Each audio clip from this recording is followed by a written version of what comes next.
Well, we are continuing our year of prosperous living. That's our theme for the entire 2018 year. And this month, we're talking about the prospering power of love. The prospering power of love. Joe? We live in a cynical world. A cynical world. And we work in a business of tough competitors.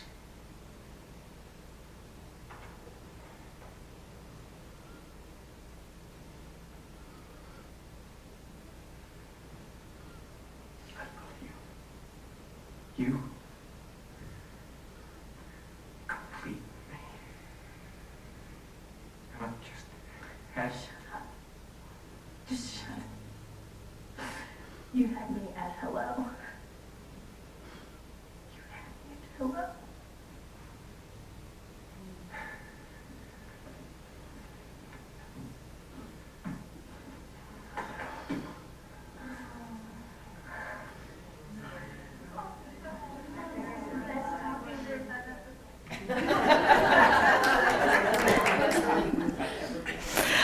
Ah, love, right? Love. And you complete me. But we know we're already whole, perfect, and complete, right? We don't need someone to complete us. Yet, there's this inherent nature within us to be in companionship, in partnership, right? We all have that drive to be connected to another in some form or fashion, be it family, friends, a significant other of some sort. We all have that drive of connection. I mean, look around the room. We're all here today together, connected in community, aren't we?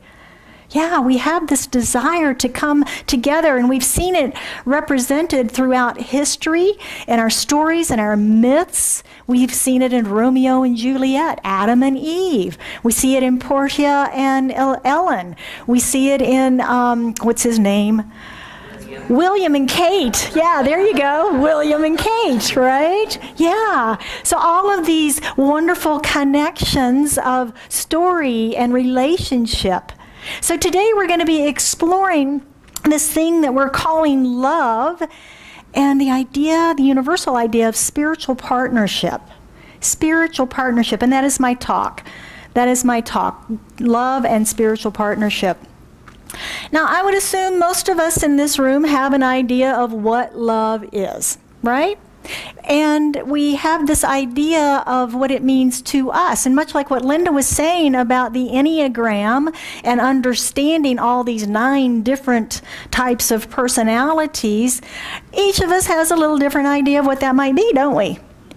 And if you've ever been in relationship with anyone, even a family member, sometimes we have a different idea, don't we?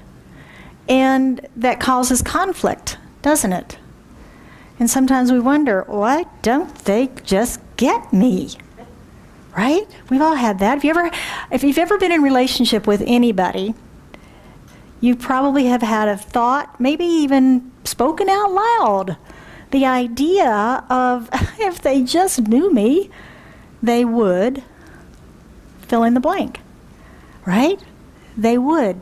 No, I need them to finish the dishes. No, I need them to stop at the store. No, I want them to take out the trash. No, I can't do all those chores for her. No, I don't want to go to her mother's house. Right? We all have that idea of osmosis that we just know each other. If we know each other that well, we should know exactly what's going on and how we define this thing called, if you loved me, you would. Right? Gets us in trouble every time, doesn't it? Yes, it does. So love, what is this idea of love and spiritual partnership? Came up with this title last month and had a few ideas around it, but as I've really delved into it this week and taken it into meditation and thought about it, what I have come up with is love and spiritual partnership is truly wholeness. It's the spiritual idea of wholeness that we talk about in the science of mind. As I said in the beginning, we are all whole, perfect, and complete. We are all whole, perfect, and complete. And I believe that's what Jerry in our movie clip was trying to say to Dorothy. That's her name if you don't remember her name. Was trying to say to her in that, and you complete me in that idea of wholeness in physical, mental, and emotional oneness. You complete me.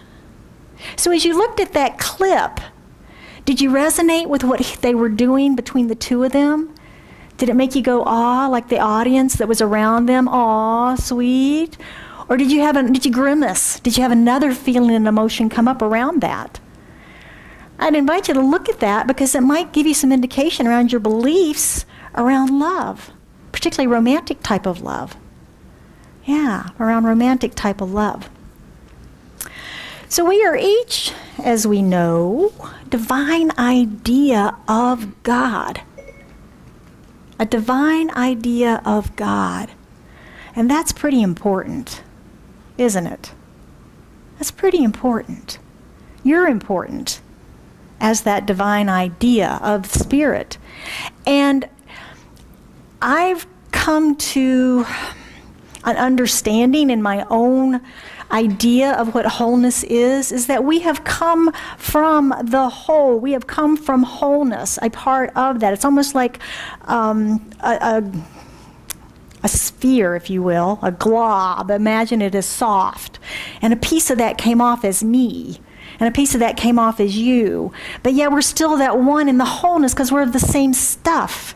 And so here we feel like we're separate because it appears that we're separate. We're separate bodies and so forth. We have separate thinking and ideas. But yet because we come from that oneness and that wholeness, we seek that reconnection back into unity. We seek that unity once again from which we came.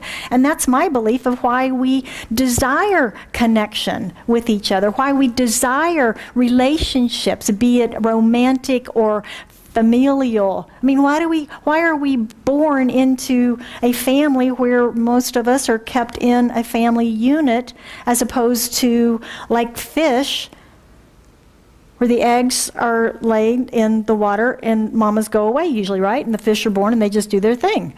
There's no family necessarily, not in a family unit like we are born into as humans.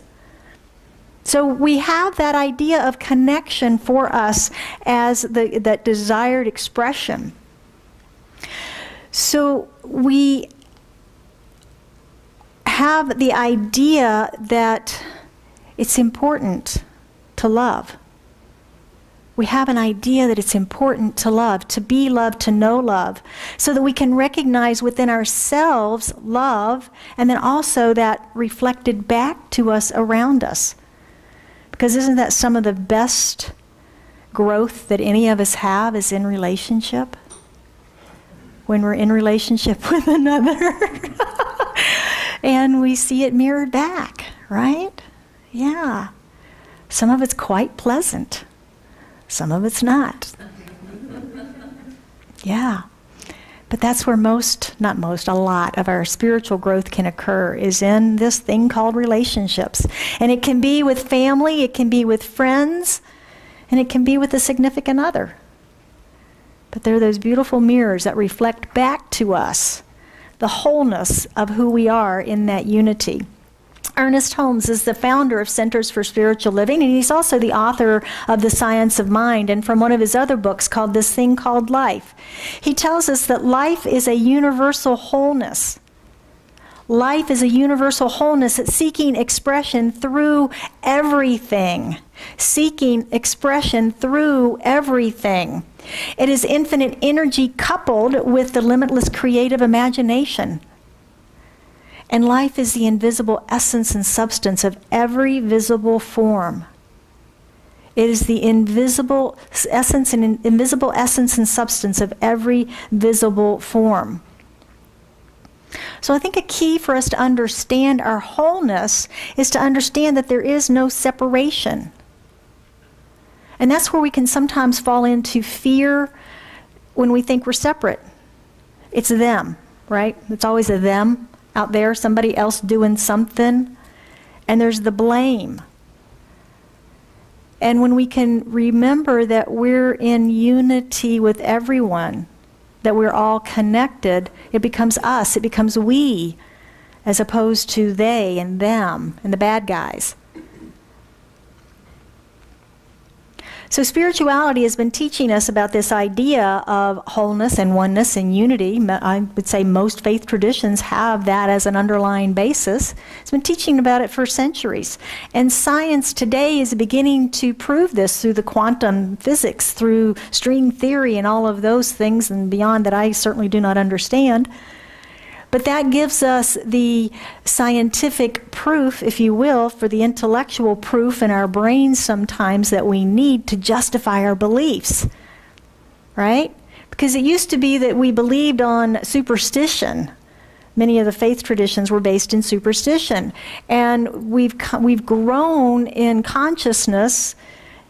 And in that conscious awareness, we begin to go, wait a minute, I need a little more understanding of this. So now we have science saying, yeah, there's one energy, there's one life, and it's all connected. It's all connected. So in our language, we define wholeness as the state of being unbroken or undamaged. Isn't that nice? Unbroken, undamaged. And that's us.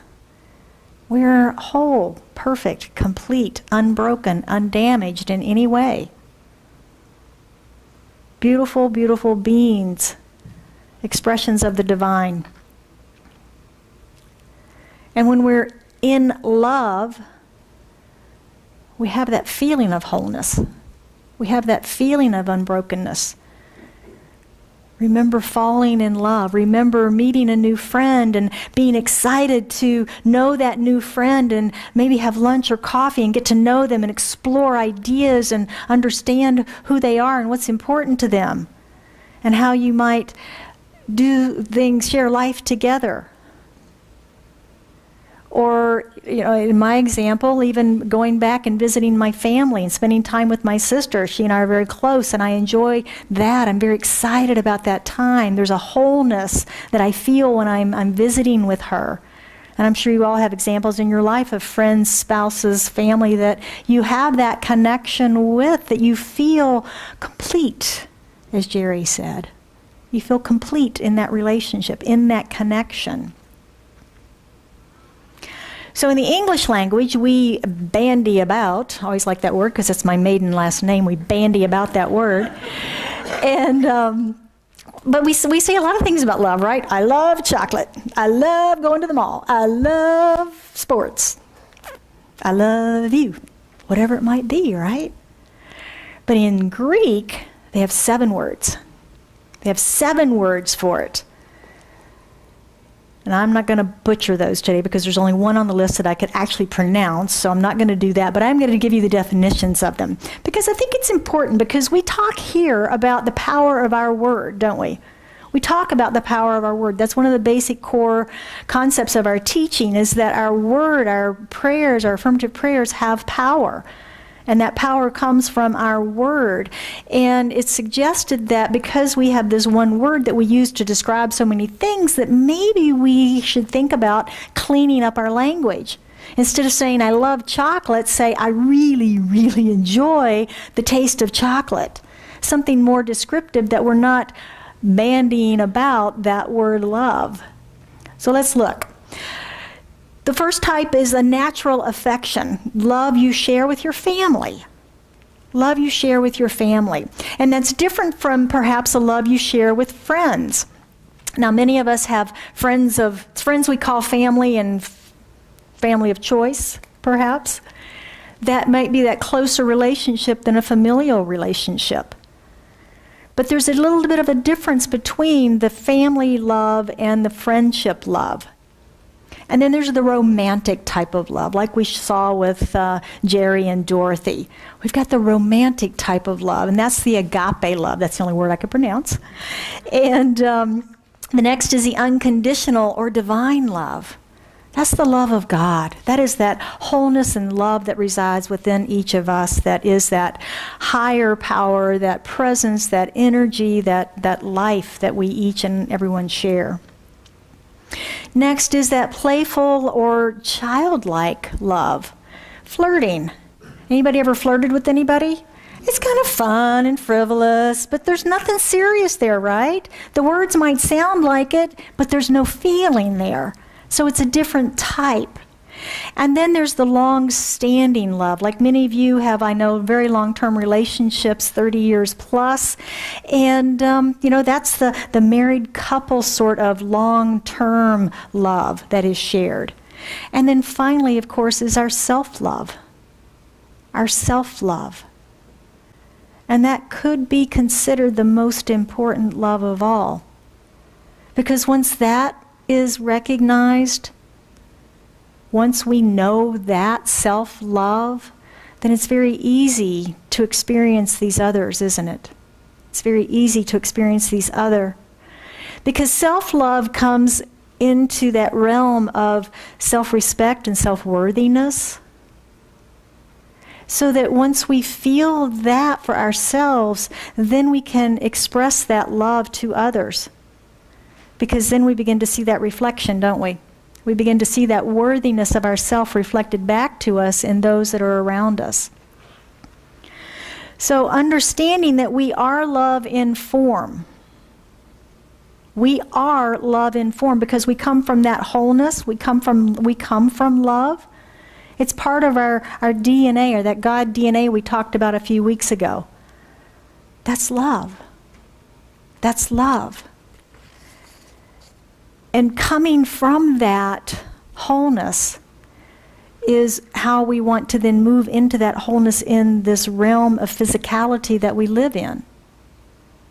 Moving from the inside to the out, just like we say here, living, successful living from the inside out. That's where everything originates, isn't it?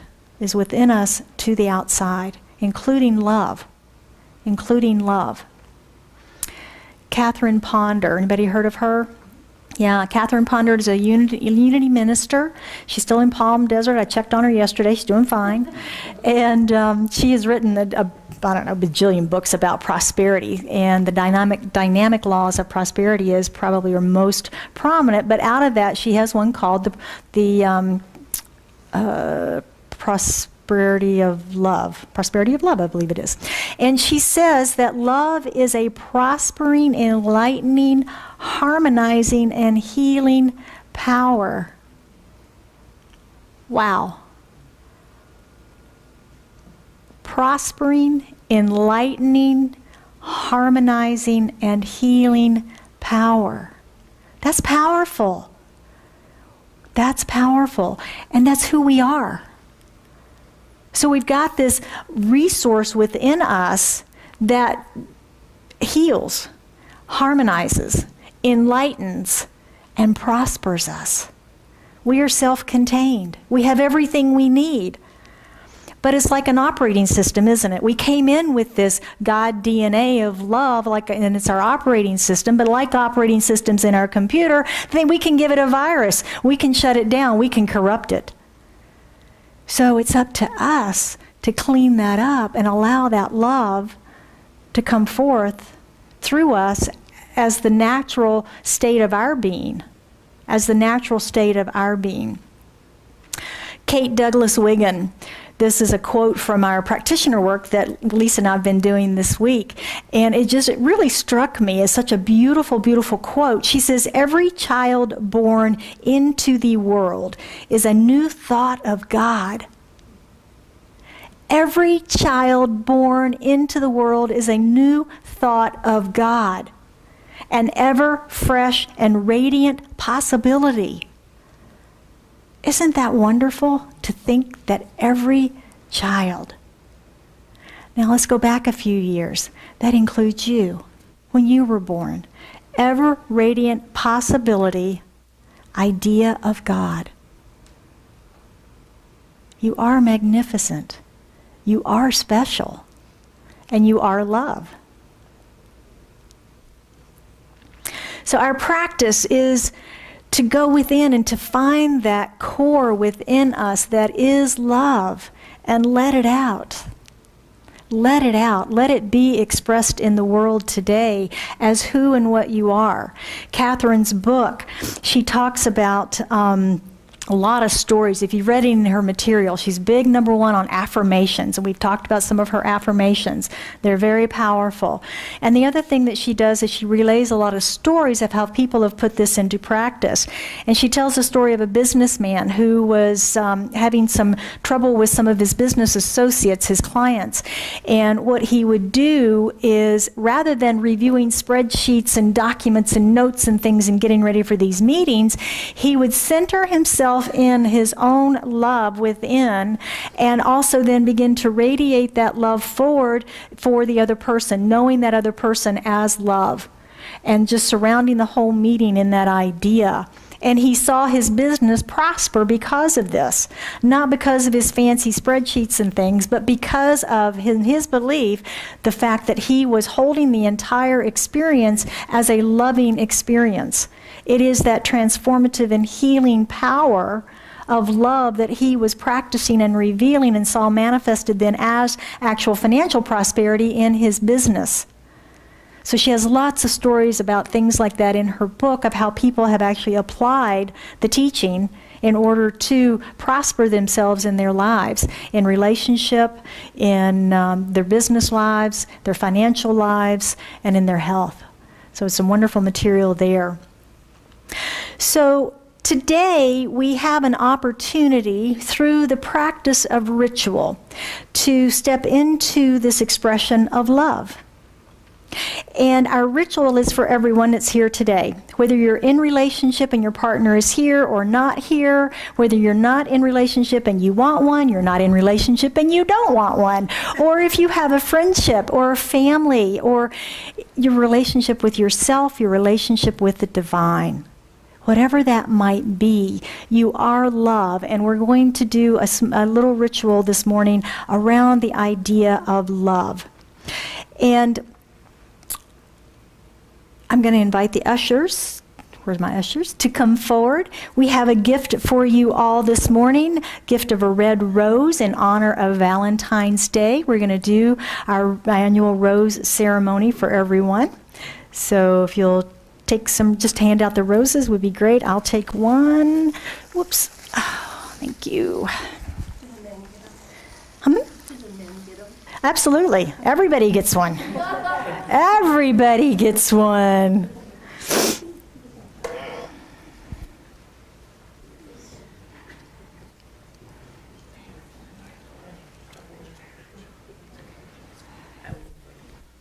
These all coming up at the same time or one at a time? One at a time.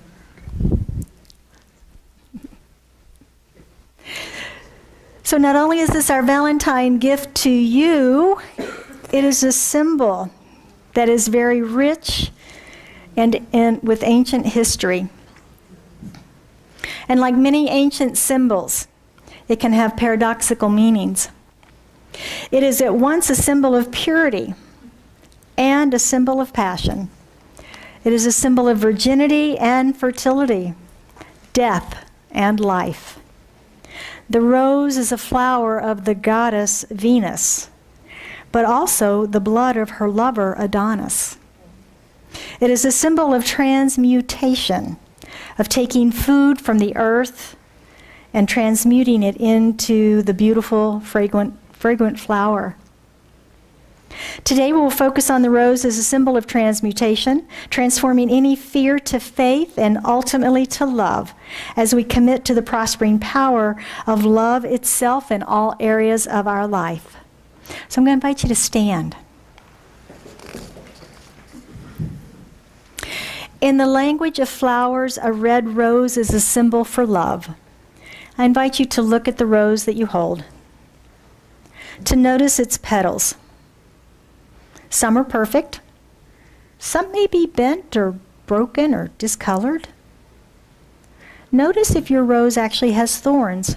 Some do, some don't. If they do, carefully touch it and recognize how it protects the rose. And then notice the contrast of the velvet-like texture of the petals.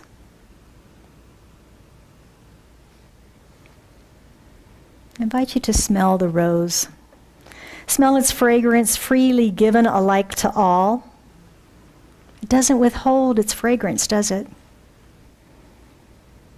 It's expressing its inherent nature. The nature of the rose is to have fragrance.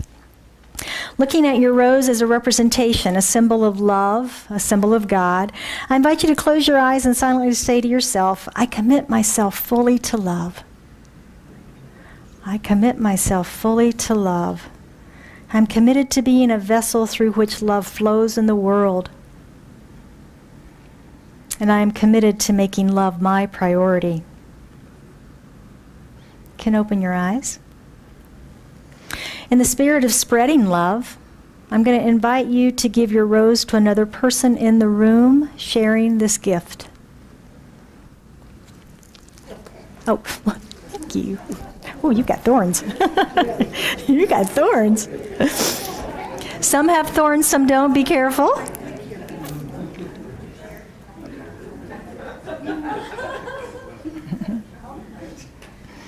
So as you receive your gift, acknowledge it with gratitude. And now I invite you to look at the new rose. How is it different from the one that you gave away? Is it as red? Are the petals the same? Does it have thorns? Is its fragrance as sweet? How is it the same and how is it unique? Individualized expression of God. I invite you once again to close your eyes and silently say to yourself with your new rose, I commit myself fully to being love in the world. I commit myself fully to being love in the world. Breathe in and release. Open your eyes. Know that what you hold in your hand is a precious representation of God as love, as this rose in form. It, like you, is created from the only substance that exists, from spirit, from that wholeness, from a seed in the fertile soil to this beautiful and unique form, this expression of life. To think about that from just a seed up through the stem, this rose's nature is to express this beautiful blossom, this beautiful fragrance. That's what it does. So I invite you to take your symbol with you this week ahead as a reminder of your commitment to be love in the world. You may be seated. So I want to close this today with a quote from Ernest Holmes. And Ernest says, love is the givingness of self to the object of its adoration. We should learn to love all people, not just some people. And this frees us to love all, adore some, and find happiness everywhere. Happy Valentine's Day. I wish you a love-filled week with chocolates and dinners and roses and whatever else may be on your heart that you would love to receive this week, knowing that it is yours. And I want to thank you for being with us today and this month of love and the prospering power of love. And I invite you to join me as we move into an affirmative prayer this morning. So how good it is to recognize that infinite power and presence of love. That power and presence of life, beauty, joy, harmony, the wisdom and infinite intelligence, that one power, the one presence that is life itself. And all of that is expressing here now in, through, and as me, and in, through, and as each one of us, as we are united in this wholeness that we are. Unified in the one power, presence, life.